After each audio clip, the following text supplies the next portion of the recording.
Welcome back. Turning now to Texas, where the primary in Democrats' long quest to flip a U.S. Senate seat is shaping up, with State Representative James Talarico announcing his bid for the seat currently held by Republican John Cornyn. Last week, Talarico, viewed by some as a rising star in the party, was one of the party's leading voices in Texas's redistricting fight this summer. And joining me now is Texas State Representative James Talarico. State Representative Talarico, thank you so much for joining us. We really appreciate it. Thanks for having me. Well, let's talk about where this country finds itself. In the week since Charlie Kirk's assassination, we have heard administration officials say they plan to, quote, go after the radical left and their political rivals. What is your reaction to this broader moment we're living in? Well, I think this kind of blame game, this kind of finger pointing, this kind of polarized politics is what got us into this mess in the first place. And so I think it's time that we all step back and realize how the systems that we're all in, the political system, the media system, the information systems, how those systems are intentionally dividing all of us, dividing us by party, dividing us by race, by gender, by religion, so that we forget how much we all have in common, to forget the ties that bind us together, because those ties are at the center of this American experiment of ours. And if we allow those ties to loosen and unravel, then we won't have an American experiment to continue. And I hope this moment, this crisis, is a reminder and a wake-up call to all of us, regardless of our political affiliations, that we all have far more in common than we realize. Of course, Charlie Kirk's funeral will be this Sunday. How do you see his legacy, State Representative? Well, you know, I had an event in San Antonio a few hours after Charlie Kirk was assassinated, and I thought about canceling that event out of respect for Charlie Kirk and his family. But I decided to change the event from a political rally to a community gathering, to talk about political violence, to talk about how we can speak past our differences and how we can come together as a community in these horrific moments.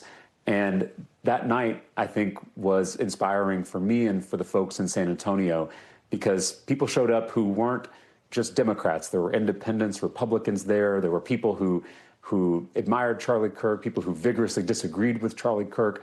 But we all gathered at this little neighborhood bar in San Antonio and had a conversation about the future of this American democracy and how we can cherish the bonds between neighbors that have been weakened over the past few decades. I hope that is the rebirth from this tragedy. I hope out of this death and this violence and this destruction, something new and beautiful can rise up. And I hope it's a renewed commitment to the ideals of this American experiment in self-governance. I want to ask you, State Representative, a little bit about what's happening on Capitol Hill right now. Senator Murphy, who could be a potential future colleague of yours if you are successful in your campaign, had this to say. Take a look. I think Kimmel is just the beginning. I think you're going to see a potential dizzying campaign of political repression against anyone who opposes this president. This is a red alert moment for the country. It's super serious. Obviously, we don't have an obligation as Democrats to provide the votes for a budget that is being used to destroy our democracy. So I think it's even more important today that we tell Republicans, if you want to pass a bipartisan budget, then it's got to have at least some protections in there to try to stop the degree of Trump's lawlessness and his attacks on our democracy. So there you have Senator Murphy basically saying this battle over the budget is much larger. It is about taking on the Trump administration. Do you agree with using government funding as a bargaining tool in this case?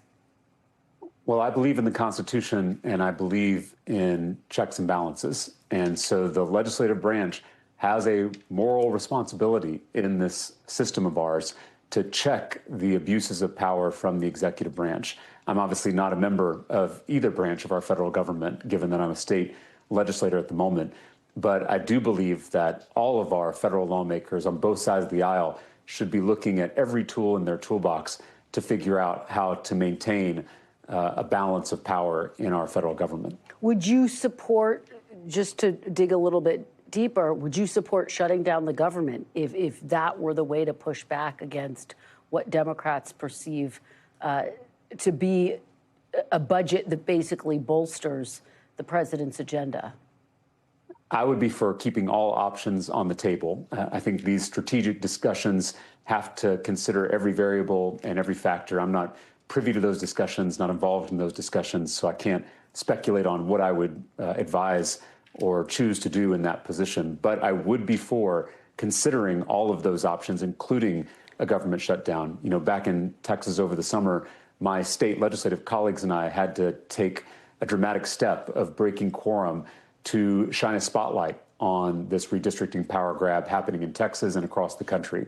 So I'm not afraid to use every tool in the toolbox when necessary, but it's important to be strategic, to be responsible with those tools, especially the tools that are a little more unconventional and a little more extreme. I want to talk to you a little bit about Democrats' strategy right now. You have talked broadly that people across the country want to see a fighting spirit from Democrats. You've also decried what you have called the blood sport of politics. How do you square those two sentiments?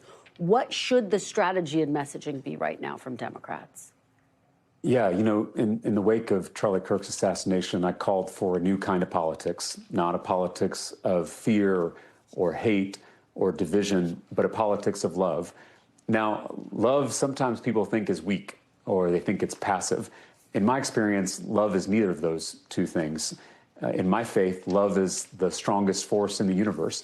Violence and fear and division, those things may win in the short run, but in the long run, love always wins. And so that's where I'm putting my money on. I'm putting my faith in that love in our system of governments here in Texas and across the country. And that love sometimes requires us to stand up to bullies. It sometimes requires us to stand on our principles, even at great cost. And so I would urge that folks not just consider how to inject more love in our politics, but consider what that love demands of us. And sometimes it means taking a stand and fighting back. Well, let's look specifically at your campaign. You're going to be in a Democratic primary against, among others, Colin Allred, who you campaigned for, actually, in the last Texas Senate race. He lost by 8 points. So let me ask you, what makes you confident? What makes you think you can succeed where he didn't, given that 8-point loss? Well, I just talked about a politics of love, so let me start by saying something nice about my opponent. I believe Colin Allred is a good man, and I consider him a friend. I was out there trying to help him defeat Ted Cruz in the last election. And at the time, I said Ted Cruz was one of the worst senators in America, with all due respect to Senator Cruz.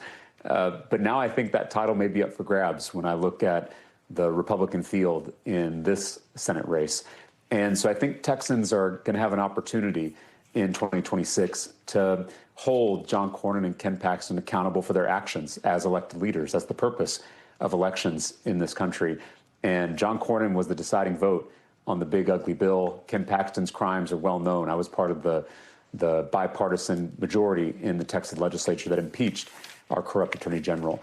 And I believe both John Cornyn and Ken Paxton must be held accountable at the ballot box in this upcoming election. I hope to be a part of that as the nominee in 2026. All right, well, we are going to be watching your race very closely. State Representative James Talarico, thank you so much for sharing your thoughts and your perspective at what is really a critical time for the entire country. We really appreciate it. Thank you.